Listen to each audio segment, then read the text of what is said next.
Assalamualaikum warahmatullahi wabarakatuh.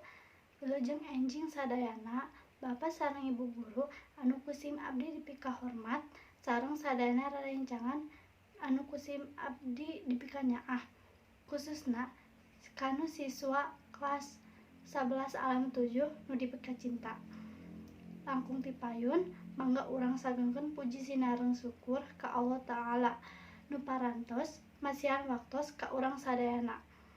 Dugi ka tiasa patepang lalai dina ieu acara, alhamdulillah urang tiasa kempel di tempat dina kaayaan sehat walafiat. Amin.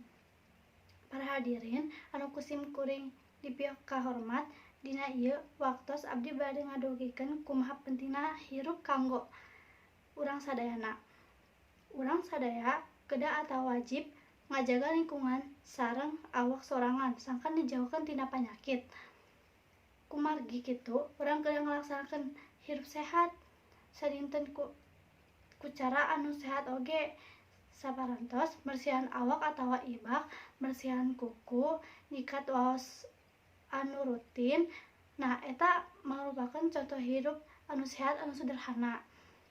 Contoh sanesna, lamun di lingkungan sekolah nyaeta urang kedah micin sampah ka tong sampah, ngidu ulah di mana wae, atawa bersihin kudu nutupan baham batuk atawa beresin kudu nutupan baham sareng ngalaksanakeun kewajiban piket di sakola.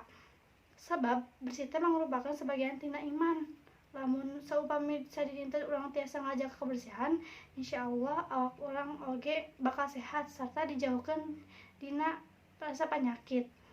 Sarta awak urang bakal bersih atanapi jauh tina kokotor sareng lingkungan di sabureundeureuh urang teh kedah mika cinta kebersihan sangkan hate urang oge jadi bersih.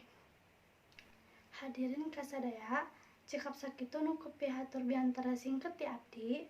Pamungkas ti abdi bili aya basa anu kirang euteup sareuhna atanapi kecap anu kirang marenah laparna, mugi kersa ngahapunten. Hatur nuhun kasadayana. Wassalamualaikum warahmatullahi wabarakatuh.